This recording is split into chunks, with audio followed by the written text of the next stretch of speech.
Welcome to Road to Pro Episode 2. This is part 1 of 2. I've broken this up into 2 parts because we have a special guest this episode, Escher Lefkoff, currently number 1 or number 2 in the rankings, depending on when you look at this, in 2024 at least.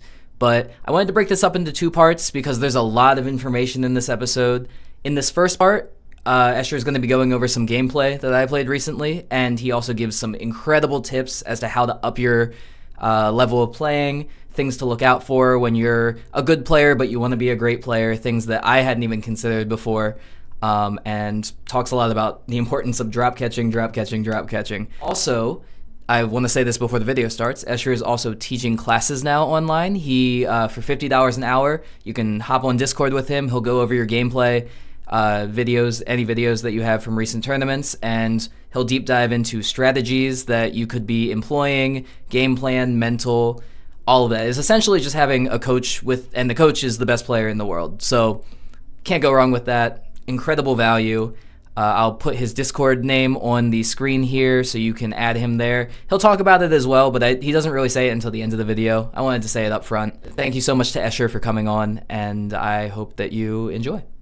This is game 1 of 4. Obviously, you can see the names there. Very tough group. Yep. Dante, killer in the city right now. Absolute destructive. Grave Pavarelli, been top 250 for a while. Definitely a force to contend with. Adam Kane is a local player that destroys all of the strikes tournaments that we play every single week. So I went into this not as confident as I probably should have been if I was trying to win.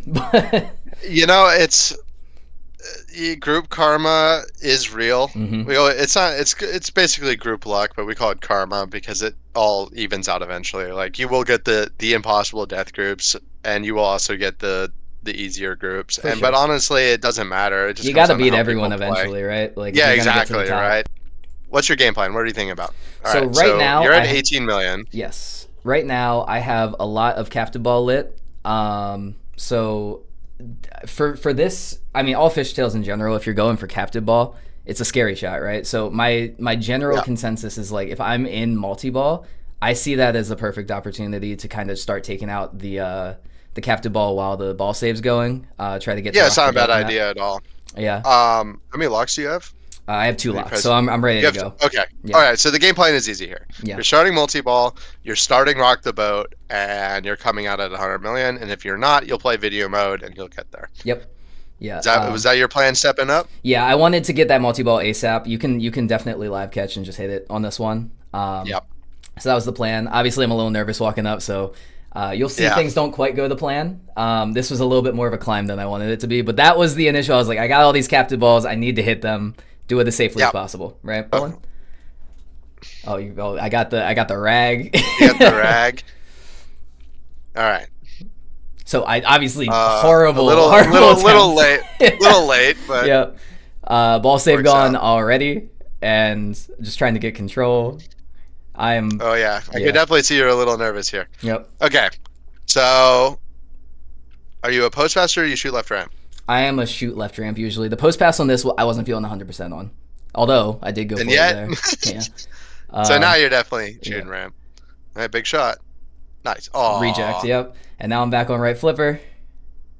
All right, let's see if you go for the. Okay. Nope. I like the swap up. Yep. Oh. Had the big. That's a good move. There. Good move. Yep. Into a good live catch. All right. And now I'm just thinking one thing: just hit the lock. Hit the lock. And I hit the lock. And now I'm thinking all the opportunities are open here, right? Yeah. Even if I don't get all the captive balls I want, you can get a jackpot, get a little bit closer, whatever. Yeah. Well, it's like right now, game plan wise, like you need to get to 60 and then 80. Mm-hmm. So it's like very much so captured ball all day. And it looks like you're definitely chasing it. Yeah. Right. You're going to see a theme in this, which is that I keep taking shots at captive ball. I don't hit a single one this entire ball. I'm just going to spoil it right now. I biff it 20,000 times. It's not an easy shot, but the one other thing that you can think about here, if you pause it for a second. Yep. So if you look, you're 1 away from your monster fish, and monster fish and jackpot are the same shot. So I think in this situation, now that you have no captured ball progress, I think I'm under over, shoot left ramp, lock, bump, left ramp, bump, 40 million shot. Because that gets you over Dante. Yep. It's a pretty hard set of shots. Like in the perfect world, it's hard to do all that. but it's also not a bad idea if you just cannot find that captured ball. Yeah. To get the big value in multi-ball, you need to hit 3 more, and usually you don't survive more than 1 or 2. Yeah, I do at this point, I think switch, because now that they're both cradled on the left side, like, at this point it's just like I get a free shot at the lock right now. I think that's what I switch to here. I do it at some point. I think it's here that I do that. I actually didn't know how close I was to Monsterfish, to be completely honest. But it's we call it the Daniele strat, the Italian guy. He starts multi-ball and all he does is play Monsterfish. Yeah, it's very strange. I mean, like, if you can juice the jackpots, like, it's huge, right? It's unbeatable. But so it's like, the flowchart to this game is Monsterfish is great until your opponent hits a super, and now you're screwed. Yeah, like, you have to hit supers. Yeah. So, all right, let's see what you do here. Yep. It's so funny watching this back because I'm just like, I think I know what I was planning on doing, but oh no, I'm still captive ball. And that was a really good dead bounce. I love that. Thank you. You were talking before about drop catching being more relevant nowadays. That is something I need to actively do more often. You can see I had a horrible drain out the right. It's fine. You still got a couple seconds to hit this. Yep. Get the jackpot. Nice. Plus 4 million. But I'm still not in second yet, like there's still you still got work to do. But you're the tropical champion. Yep. All those captive balls, not going for it in single ball probably. So now we're definitely monster fishing. Yes, and that was my goal here. Nice. All right. Really crucial shot. Yep. Nice. Plus another now you get your 4 million from your fish finder. Yeah, I love fishtails for that like ladder climb feel it has to it. Yep. So okay. Now this is a weird spot. Yep. How do you get 15 million? The answer is not that complicated. You just play monster fish again. I did not. I went for the captive ball again. It's just so juicy when it's flashing at me, but if I can get the ramps done, like at least you're getting a couple million every hit, right? Oh, yeah. That was scary. All right. Now you're monster fishing. Okay. Fast catch? You're gonna see me light every captive ball and not hit a single one. Like they're all lit. It's so silly. Okay, wait. Now we're playing monster fish. Yeah. Oh my goodness, it's a fortunate in lane. See, like there's a great drop catch, but the hold flipper up works as well. Mm-hmm. Couple more shots. Yep. 2 more shots. It's fine. Don't panic. Okay, that dead bounce was a little scary, but. In situations like that where it's just like barely on the flipper, because in fishtails you want control, right? So would you suggest trying to like do a quick little drop catch or just like a little tipper off or? Yeah, drop catching is like always good to like reset. When it's on the flipper like that, your best bet is usually just taking the shot. Mm-hmm. And all right, let's see. Do you bump over? Yeah, see, that's the big flaw of fishtails. Yeah. You got to shoot the right ramp again. All right, cool. Now you're in first. And now you're stacking. You're making Greg's work harder. And now this is when I would shoot captured balls. You're at the top, so you might as well go for it. Yeah, see, now this is like what I mean by this is when you want to hit the home run. Mm-hmm. You can hit in our monster fish, but if you get to like video modes in our 40 million, rock the boat can be in our 50 million, and then after that is instant multi-ball. And it's insane to me how many times that didn't even register. Like it's insane to me how many times I biffed that shot. Like it's so bad. But I mean, like I did enough work. I did end up taking first on that one. You had a few fortunate in lanes there, but overall your bumping was good. Your accuracy was solid. Your multi-ball control was actually really good to see. You had this really good decision to dead bounce and let the other ball like settle. The biggest thing that I see that you're missing, man, is a drop catch. Yeah. You just gotta use that all the time. But I think overall your game plan and decision making on this game is solid. Like I think this is right in like this game falls into a game that your play style will be good at playing. Mm-hmm. For me, I think that I have a really hard time. Like of all the things that I'm struggling with, especially on a game like this where you want to slow it down as fast as possible. It's those quick little decisions when the ball's out of control and then being like, okay, well, like what am I capable of doing to slow it down without sending it even more out of control? So I do talk about a lot of it's something my dad came up with that he always talked to me about, especially like on my recent development as a player, which is compound missing. which is something what a lot of people do, which is they miss and the ball's coming right back at the flipper, and they just take another shot, right? And guess what? When you take a shot on the fly, when it's coming back at you fast, your hit percent is insanely low. Yeah. And so they miss again, and then they flip again, and it starts this cycle until they die. Being able to do a flutter catch, a drop catch, not dead bouncing, because when the ball's coming back fast, dead bouncing gets you in more trouble than it helps. Being able to just slow the ball down and then regain your shot again is very crucial. That's why, for me, I just drop catch everything. So it's like I miss a shot, drop catch, and I'm right back at it again.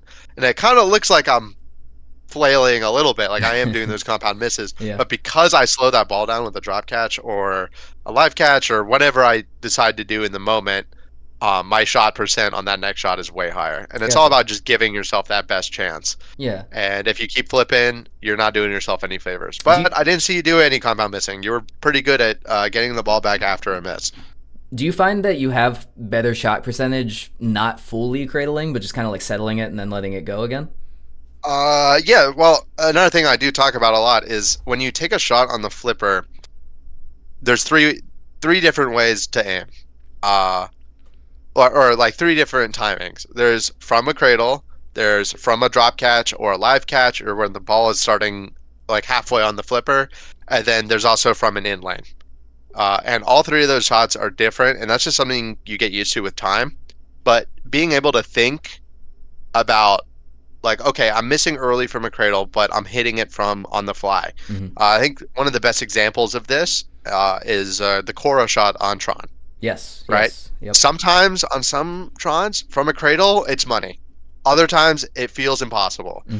And if it feels impossible, then shoot the left ramp and try it from a rolling shot. And I guarantee you will find more success. The left ramp is really easy on that game, so it's not too much of a setup. Plus, it's building your end-of-the-line values. There's a lot of value on doing that, and it will improve your accuracy. You just got to find something that works and stick to it. But if you're cradled on the right, you're still shooting Cora, and you're just hoping for the best. Yeah. I mean, the value is too high. Yeah. This is actually game one of the finals, the actual finals, top four. We got Alberto, one of the best players in the world. Dante, one of the up-and-coming best players of the world. Me, hopefully one of the upcoming 250. And Chris Cafaro, who is another local killer, on Future Spot, which I don't know who knows what about New York City. We don't have a lot of classics, so it's interesting to see a classic in a final in New York City. Yeah, and you also have to play Alberto in a classic, so you are usually cooked. Alberto is incredibly good at always doing pretty well on every game. It's so rare that he has bad games, and that's why he is so consistently in the top four. So especially on a more classic game like this, it'll be a little scary. Alberto's this is actually one of my favorite games. I love a Future Spa. Yeah, there's so much like specific tech on this game that no other game is like. So I'm curious to see how you play this. Yeah. Now this is a drop catch game. If you can drop catch, this game is easy. You will see me drop catch 0 times, unfortunately. 0 time. All right, I'm gonna. Yeah. Every time I could do it, say drop catch. Every time. Yeah. Yeah. I'll let you know. Yep. Wanted to get miss that your skill shot. That's okay. Oh, nearly gave it to you. All right. That's a good decision. Nice. Yeah, I'm drop targets all day. I know that's. Would I like to see a live catch there, or just holding the flipper up, but that works. Okay, we're out of control. Usually it's actually safe from the backward spinner there. Oh, that was scary. Every time it went in that left slot, I was shaking my head like it shouldn't have. All right, live catch. That works too. Yeah, the way it was working on this game, like it kind of deadened. Catch. It deadened the minute you hit the flippers. So. All right, go back. Go back to when you hit the target. Yep. This is why I love this game. When you hit the drop target correctly, it comes right back to the flipper. Yep. Watch. Right? If you can just drop catch, you get another easy shot at the drop target. Gotcha. Right? Yep. That's why it is a great drop catch game. It is all about making the shot. It doesn't always come back to a drop catch. But a lot of the time it does. All right, let's see a tap. Post pass. Yeah, that was something specific about this Future Spot that people were figuring out. You could always just bounce it over like that. Yeah, if the post pass works, you should do it. But 9 times out of 10 on this game, you got to tap. Nice. Another drop catch would have been great, but it works. So the one thing on this game to be really aware of is dead bouncing left to right is Mhm. really scary because of how low that like mini sling Sure. that doesn't fire is. You get yourself into a lot of trouble. Nice. Are you ever going for left spinner, or are you just continuously No. going for, okay. It's 25k a shot plus you get letters on depending on the settings. Gotcha. That was scary. Yeah. All right, slow down. Oh, okay. I don't hate that. I'm a spicy player. I go for backhands Yeah. when I see them. That's creative. I like. Uh-oh. Yeah. Oh wait, is it on easy gate settings? Yeah, the gate is always open on that side. Yeah. Yeah. At this point, basically the nudging, what you did, which is kind of just praying that it goes in. Yep. It's kind of what you want to do. You have 6x bonus. Considering when your first two players didn't really do all that much. Yeah, you just want to stack points. That one, That's I can't condone that one. Yeah. No, Yep. I knew that Good was ball. out the moment it went out though. But yeah, I definitely see what you're saying about the drop catches, just to get repetition going, right? Like Yeah, so it's a very drop catch game where like if you can get in that rotation of drop target drop target drop and just go back and forth, like you can clear all 6 or like all 5 targets, like the 4 and the back target, in like 8 seconds, and it's really safe. That's why I love the game. Like if you execute and make perfect shots, you get rewarded greatly. Sure. I'm thinking now about games like because another game that we have local that's sort of similar, like Drop Target Central, is like a Paragon, right? Like Yeah. and it's different for whatever reason. That game gives me a lot more trouble than a Harlem or a Future Spa. Yeah, it is much harder. Mhm. Out of all of the inline drop targets games, that is the hardest because of you can never post pass on Paragons. I maybe I've seen it once. So you got to get the tap down, but it's the easiest tap in pinball, right? Because how the flippers are like this, and the sling is here. Like I can't even put it on the screen, Yeah. right? Like the margin of error is like this, and so you can go under, you can go way over. A lot of the times it just works. Sure. And the other thing that makes that game really interesting is that the inline drop target like slot is massive. It is huge. Like if you move you could get 2 targets sitting next to each other in it. Which means the way that you shoot it is actually really crucial. If you shoot it direct on, that's usually when you get into the trouble where it comes straight down the middle. Yeah. Like a little bit past the mini flipper, straight down the middle. Yeah. And so a lot of people don't think about it more like, oh, I made the shot and it killed me. It's like, well, you kind of hit it too well, right? You want to rattle it on the left or right side. And another game that's very much so like that is Frontier, right? If you shoot that first target dead on, it's coming right back at you. Yep. And being able to hit it like a little bit on the left or a little bit on the right is actually really beneficial. And when it comes down to these old ones where you just need to survive a lot of stuff, doing like those micro, like aiming is hard enough, but once you get the shot down, you can really start playing with if you go a little early, a little late, and it really does matter. I don't know if this is like actually, I'm sure it affects things, but I don't know if this is an effective way of doing it. When I hit drop targets that are, or hit any target that comes back at you, that's kind of scary. I've been doing like little push downs on the machine every time it like hit contacts. Is that push down how? Just like on the bar, like just to get some kind of randomness going. Like this? Yeah, like a slap down, like a So, sorry to burst your ball. It doesn't do anything. I used to do it when I was like 12, but yeah, I see a lot of people do it where it feels like you're making contact with the game, but it really doesn't do much. Nudging in pinball, the way to think about it is the biggest like nudge on the left or the right only comes down if the ball has contact with something. It doesn't matter if it's metal, wood, rubber.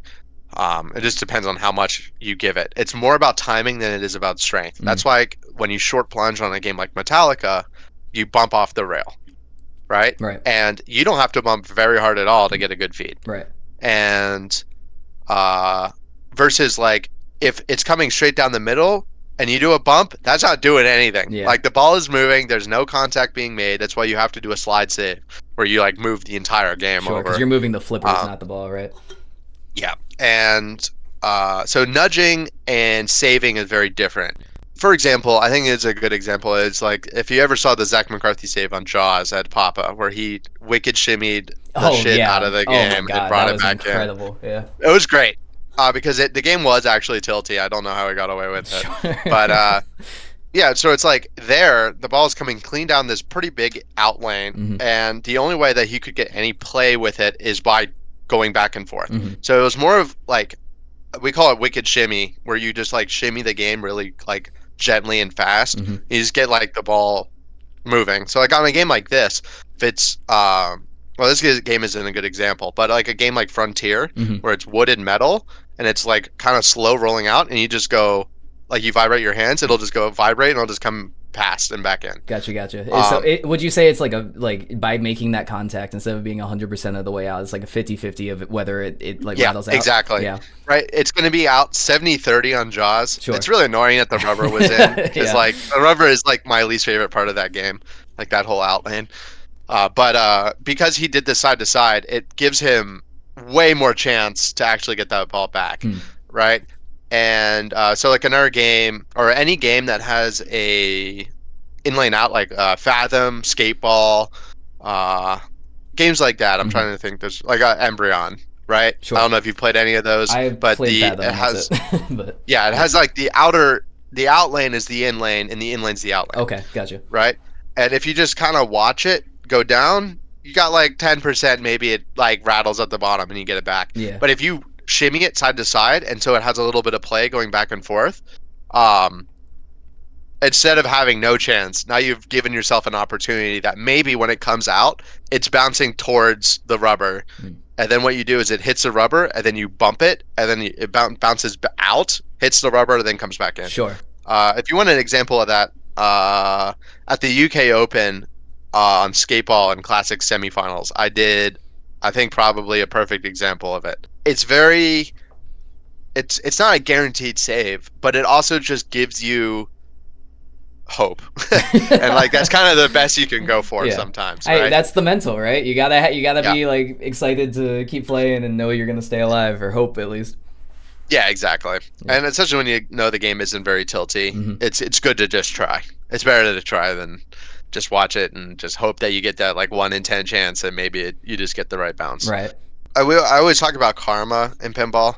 I mean, it doesn't matter. Like, you can call it luck, you can call it karma. The reason I call it karma is because, in my mind, it always balances out, right? So like lane karma on Frontier, right? Plunging on that game is really important, right? Like sometimes you'll get 1 lane, sometimes you'll get like 8. Sure. Right? But if you average it out between like 100 times you go to the top lanes, everyone's going to be pretty consistent. That number will be the same. So on that game, like the way that you get around it is by just going up there more than everyone else, right? You work on your karma by just brute forcing it. Yeah, because eventually you'll have the same. Because eventually you'll get there, right? If it's a true 50-50 where it's not, but it's kind of it's weird how it works. It's like this impossible statistic that we'll never know. But as long as you can try and push for that average, you'll be more consistent. Yeah, I feel like that's a good way to stay in the game when you see someone have an explosive burst. It's like, oh, they're so lucky. Like, oh, I'm like so cooked. Like, I got immediate outline. It's like, okay, well, I'm just gonna play better than that. Yeah, like, just play consistent. Just get it up there. Right. If you don't think that pinball's a game of skill, then why bother trying to practice and going to tournaments? For sure. And like as you get better, I think the goal is to minimize the skill or the randomness of pinball. Yeah. So at lower levels in pinball, it is very luck based, where it's like who's hitting their shots the most is usually the thing that matters the most. But the moment you play against someone that's good at control or decision making, they will beat the flailers 95% of the time. Even if they have like 100, they have double the accuracy, right? It doesn't matter. It's just that consistency gets you so far in pinball, especially like in 3-game finals. That consistency between the 3, like all you have to do in 4-2-1-0 is win 2 games, and you're guaranteed at least a tiebreaker for first. And you just gotta take your opportunities when you get them, because you always get opportunities. It's never a game where it's like, oh, I never got a chance. Like, oh, I never had the ball in the flipper. I'm like, oh, well, go back and watch your gameplay because I guarantee you made a mistake. Yeah, I'm right? I'm very one of the tournaments I played recently. It was like last 5 rounds. It was a 15 rounds, and then the last 5 rounds were all classics. And I was so in my head about it. I was just like, man, I'm not getting any contact. But I know there's things I could have done at the top, like little nudges at the top to get it down. Absolutely. Like That's why you got to watch people like Luke Nahorniak play. Like he doesn't have bad games in classics very often at all. Yeah. Because he's always nudging. He's fighting for every single flip. And because of how much like just raw effort he puts in to his game, he's always top 4 at tournaments like classic tournaments. Sure. Like, yeah. We're going to take a look at this last game. This is Tron game 4 of 4, final game. Scores 6-5, 4-3 straight down, so this is a very important game. Talk about Tron a little bit. What are your thoughts?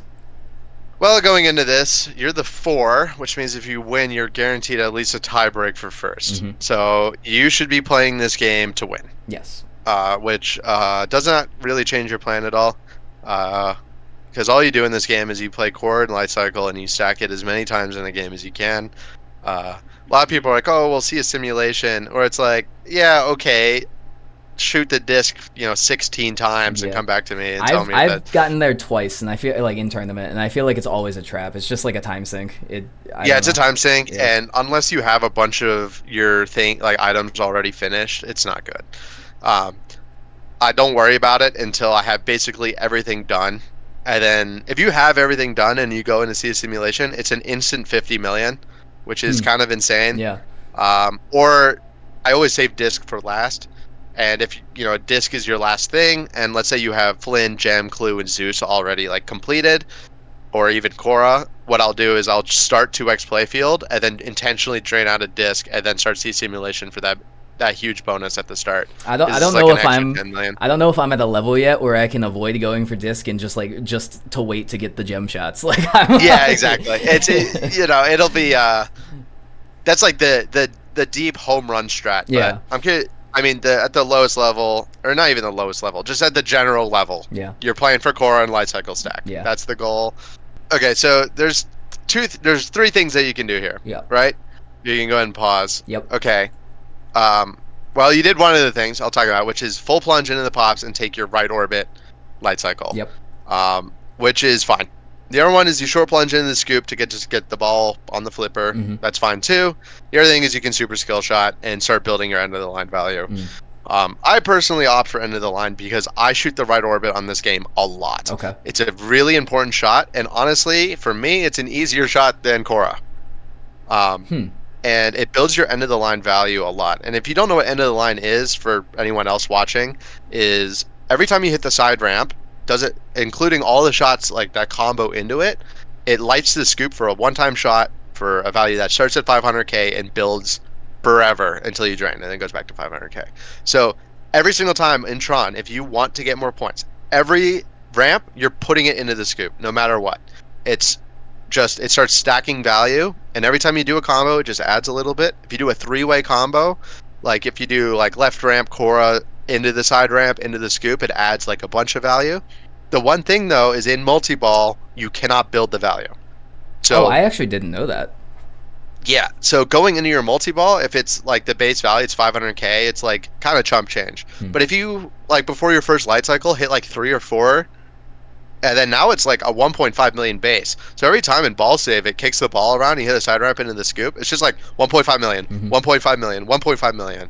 And especially if you have 2x play field going, that's like how you stack way more points during multi-ball than others. So it's just something that you always want to be thinking of and building while you play. So that's why I opt for super skill shot. One thing about this game, all power balls. All power balls in this game. That is cooked. Oh god. Okay. I so you already actually started 2x play field. Yeah, I didn't mean to. I'll tell you that. Yeah, most of the time you don't. All right, I would love to see you slow the ball. Okay, great. Yep. So Korra shot, little early on the side ramp. Yeah, I still gotta find the side ramp because I didn't play this game a lot before. But nice, your money on Korra. That's a really good sign. Uh oh. Don't know if I had to take that danger, but felt no, fine. Absolutely not. But yeah, it's fine. It works out. Okay, you're in trouble. All right, cool. Korra, Trying. A little early, that's fine. I probably could have. Would have loved to see a dead bounce there, yeah. Yep. Especially with the power ball into the scoop. Aw. With the power balls, that's the one thing that makes this, like, I thought everything else played easier except the scoop. I had to turn the alarm off on my phone there. You have an opportunity with ball save during multi-ball to try anything out of the scoop for free for safety, especially if you don't know what to do. Yep. So I would have loved to see a dead bounce here, just to see maybe if it works, right? Because if the dead bounce works, now you're sold. Now you have the thing, right? If it doesn't work, you'll never try it again. You can try just shooting on the fly or anything else. But yeah, so the big thing that you're working on here is Cora. Yep. Also, don't be afraid to just let balls go. Okay. If ball save is still running, that's the end of the line right there. But it'll only be 500k, or you have 900k. Oh, it's a three-way combo. That's why.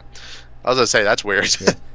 Something that I definitely should have done more during the multi-ball is a stage as well. I was not staging. Yeah, this is a great game to learn how to stage on. Yeah. Because it's crucial. Yep. Getting a little laggy in the stream there, but yeah, well, it's because of all the lights. The bit rate always tanks. All right, so we're in Cora.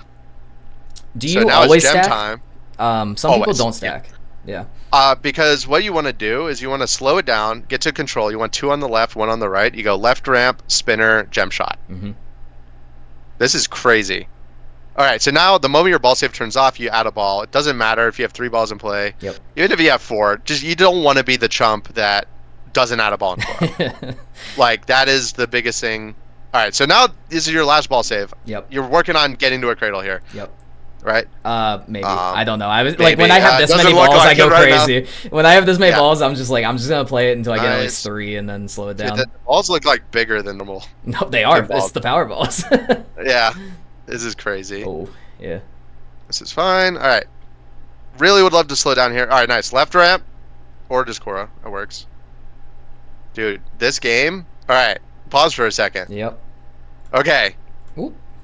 Oh, that's fine. Yep. So, you have done 3 really important things. Yep. 4 really important things, actually. Okay. All right, list them. You have beaten Clue. You have beaten Zeus. You have beaten Cora. You have beaten Light Cycle. You've hit 3 sets of Tron letters already. You are in insane position to get 100 million this game after this multi-ball. Usually it takes 2 or 3 Coras to get everything done, but right now your playfield is solid. And like when I mean solid, I mean like the lights are solid. Sure. The only thing you're missing is Gem, which is easy in Sea Simulation. A lot of people are scared by it, but all you have to do is actually shoot the right orbit to light your mystery award, and it spots it for you. A lot of people don't know that. Good to keep in the back pocket. Yeah. And disc, which you already have the visor down. Yep. With power balls, I don't know if that's going to be safe, but now it's time to actually start thinking about it rather than playing another Cora. The reason why I say just play Cora Light Cycle all the time is it's very rare that you actually get to this game state where you beat Clue, Zeus, Cora, and Light Cycle, and you have them all solid. Yeah. That's the only time when Sea Simulation should actually matter. And what's funny is you're like, these are things. I'm glad you're talking about this right now, because even watching it back right now, I'm not even thinking about that. I'm just like, okay, I'm in a good place you completed your 3 sets of Zeus's completely by accident, which is fine. Usually that's how it happens, especially with power balls. The Light Cycle super, you hit correctly. You did a left ramp, spinner, side ramp. The Light Cycle super is a 3-way combo or a 2-way combo through the pop bumpers. Which is actually like one of the easiest ones to get solid. But if you're not going for it, sometimes you don't get it. Right. And of course, Cora, to beat it, all you have to do is shoot the gem shot once, which you've already hit 2, which means your next one will start follow gem, and then the one after that will complete gem. Yeah, so I felt like I would mention that. Yeah, no, that's huge, because I'm just to spoil it. Like, I do get a decent, like a really good score on this ball. Every ball after this, I felt trapped because I didn't know what to do. I felt like I was just going for more Light Cycles and Coras. And so this is like when that extra level of real knowledge really comes into effect. Yeah, I would have loved a 2-stage there. That's okay. Yep. All right. So you're in great shape. Yeah, so my brain right now is just trying to get some more combos and disc. See, like another super double super right there. Oh, a single super. That's fine. Extra ball is 3 million. Yep. You know, if you're feeling really bold, you're actually how double scoring works in this game is it's on the Tron letters on the left, Right. and it's one of the 3 awards, and the pop numbers change it. So not often you're on 1 in 3 you're on double scoring, and right now you're 1 letter off, and extra ball does get multiplied. Plus your mystery award's 500K. Plus, if you get double scoring and then drain, you actually get double bonus in this game. A lot of people don't know that. Yeah. So if you drain in this game, you really do want to skip the animation because it can time out during the animation. Oh wow, really? Yeah. I didn't know that. And bonus is a significant amount of points. So yeah, I think I actually lucked into that exact scenario here because I wasn't intending to go for double, but I remember getting. It's always something to keep in the back of the mind, especially when you're really far from multi-ball. Yep. Okay, got your extra. That's fine. 500. Oh, it's not on tournament mode. Yeah, this is a house tournament, so but for now, 100% you're playing disc. Oh, there's your double. Yep. You're 100% playing disc. Yep. Because, again, all you need is 1 more gem shot. Oh, yeah, that's the power ball. That was a really good ball, and you skipped it, so you got your double bonus. Gotcha. Good. Well, I did all that without even considering it, so. Yep. Yep. That's, do you have the other 2 balls of this game? I actually recorded one of like Dante's last ball because I like it shows all the scores at the end. I don't have my other 2 balls. Unfortunately, the streaming is down right now. Yeah, that's. I'm gonna pull that up real quick though. Yeah, so if you look, well, I guess we don't really know, but his CS simulation, he has his whole playfield lit up, and now he just needs light cycle, which is an easy one to finish. Yeah. And the value from CS simulation is only good when you have the first 4. Yeah, you're gonna see Dante just absolutely. Nice, and that lights his scoop. Big shot, insane. No pop off. Stone cold killer. I don't think he knows yet, but. Oh, that he just started Portal? I would hope so.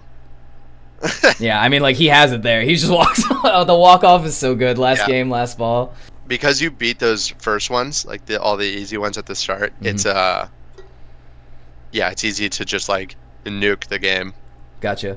Yeah, for games like Tron where it's a little bit easier to get to. I guess that is just the wizard mode, right? Like the CSM. There's nothing beyond that, right? It's just there's Portal. There's Portal. Once you beat every single one, Portal's horrible value. Like a good Portal's 20 million, but if you can do CS simulation, and if you can do it early enough that you can set it up with double scoring, like again, there's some chances in this game where you will have every single item done before CS simulation. And how it works is if you do that, the scoop is just 50 million and it starts Portal. That's insane. And also, you can double it, so it's an 100 million point shot, which is what in your game you're actually very close to getting. Yeah. Because of all you had to do was beat disc, and during disc hit 2 gem shots. And your 100 million scoop would have been, or 50 million scoop would have been ready. Yeah. And that's just like that extra rule knowledge. That's. Would you say that's the thing? That's like the difference between, because like I said, in ball 2 and 3 going in, I was just kind of like not trapped, but I just went with what I knew, which was the light cycle and the Cora again and again and again. Yeah. I guess it's the extra game knowledge of like, okay, now I've gotten to this point. So, now I need to learn more. Yeah. So everyone has a plan. Going into a game, right? Like everyone has this plan, like this is what I'm going to do, this is my goal, and then also you should have I need to win this game plan, right? And so for example, like on Tron, first thing I'm doing, light cycle Cora, and if that's not enough points, I'm going to do it again, and if that's not enough points, then like we're going to do it again, or like I'm not getting good progress, right? Like, if I can grind, I'm going to grind. However, the moment that I see the window of opportunity to win the game instantly, right, where I'm going to do the thing that no one else, like, they have to do the thing to catch me, especially, like, when I'm in a spot like you were there where it's, like, I have to win, right, I'm going for it 100% of the time. Because if you miss, you get last, it's like, all right, oh, well, I tried. But if you hit it, you win the game. Like, guaranteed, you win the game. Yeah. And that's why I love pinball. Yeah, no, absolutely. There's always a way, right? So I'm learning from this session that I need to think more about like game plan things and drop catch more. Those are the two pull aways from this. I could have told you that in 2 sentences, but I think actually seeing it in effect is very different. Yeah. If you get good at drop catching, it's like cheating. Like you'll just do better. Yeah. Like it's just. I would focus like an episode on just going to a tournament and just drop catching as much That as would you be can. fun. That would be Play fun. casual, right? Yeah. That Fuck would be it, funny like, to I'll- hear the commentators be like, "What is he doing?" All right, cool. You know what? How Yeah. about this? Every single for the rest of the year. Okay. Yeah, are you recording? This is I'm important. recording. This is on record. I'm making Every your face big. every single recorded drop catch you do this year, Yeah. I will give $1 to your a charity that you choose. Wow. That's huge. Well, I listen. I got to go forward. It has with to this be now. on record. Like, Okay. Yep. And then so on these future videos, Wow. I want a top right counter of successful drop catches. You got it. Right? Yep. Drop catches that squirrel out. Yep. As long as the attempt is there, it counts. Okay. You got it. So there's your goal. Wow, There's this the motivation. This is the best motivation I could ever get. The #1 player saying, "You better drop catch, or else you're not." You better drop catch. I want you to think about it that way as well. And this actually connects to how I learned how to get a lot better. Yeah. And guess what? It was on Tron. You might have beautiful. heard of the ice cream truck story that I've told. I'll tell it here, which Yeah, is one more time. at the World Championships when I was 13, when I ended up winning. I was in the car with my dad, and we always have this thing called the Ice Cream Challenge. Ever since a local tournament, I was playing a very good local player named Tim Reel on Tron. It had just come out. My dad said, I was down in the hole like 30 million. I was kind of defeated. My dad said, this ball, every single time you get to a cradle, raise your other hand. And if you can do it 15 times, I'll get you an ice cream on the way home. I did 27, and I whooped his ass. If you did 3 more, that would have been 2 ice creams. Yeah, that's what I was like getting there, but it didn't matter at that point. I knew I did the thing, and ever since then, I've had an ice cream challenge at tournaments. My dad's like, "You do this," and so I asked him at the World Championships. I said, "What's my ice cream challenge?" And he says, "Get out of the first round." And I'm like, "Okay, fair enough, right?" And I'm like, "What happens if I win?" Jokingly. And he's like, "I'll buy you an ice cream truck." And then, we laughed about it. Yeah. And then my dumbass, first thing I said on the mic after I ended up winning the tournament is I want an ice cream truck, and I have never heard the end of it. That's so cute. That's so good. I love that. I did not get the truck. You still can. You're an adult now. You can get your own. I ice am cream an adult. truck. I have the money now. I don't know. Yeah, I don't know if you need an ice cream truck. That's not. That's not really my dream, is to be an ice cream man. But I did have a really nice dinner at P.F. Chang's after. Nice. So beautiful. Well, I appreciate the incentive. I probably won't, like, ice cream truck, probably not for me, but donations, charity, I'll consider the charities. I'll get back to you on that. Yep. We'll be talking. Yep. So, I'll be stalking your YouTube. I'll be keeping account. I appreciate that. I love a stalker fan. Yeah, but thank you so much for joining me today. This was very helpful. No worries. I'm sure helpful for a lot of people out there. Again, if you want to promote your lessons, I would say if you want one-on-one coaching, kind of similar to this, a little bit less like overall and a lot more particular to your game plan. There's a few things that we never talked about that I always talk about, which is body language, mental, and actually working on those specific strats and kind of theory crafting how you play and your decision making. I run coaching. It's $50 an hour through Discord. You can reach out to me on Discord. My name is Stevo Pub.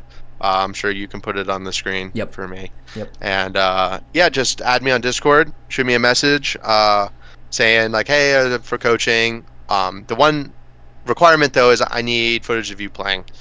It can be crappy iPhone footage of you playing at home. It could be a professional stream. Doesn't matter. I just need to be able to see how you play and the decisions you make and be able to talk about it. So if you're interested in that, feel free to hit me up. Yeah, that's awesome. all. Yeah, I will say Escher, super receptive, super communicative, so you'll have zero problems getting in contact and getting this started. This is definitely one of the best values that you're going to get for $50 an hour, especially if you're trying to get better. But yeah, thank you so much. I guess I'll see you at Indisc is the next time I'll see you in person. Yes, unless you can sneak out to Expo. I'm gonna try. I'm really gonna try. You should. If it's you can, a good tournament, man. If you can get me out of work. Good at modern. If you get out of work, it's a lot of modern Sterns. The game plans are a lot more simplified. We'll talk after this. A lot of whoppers. You'll persuade me. Alrighty. But thank you so much for joining me. Thank you so much for watching. And I'll catch you on the next episode. Have a good night.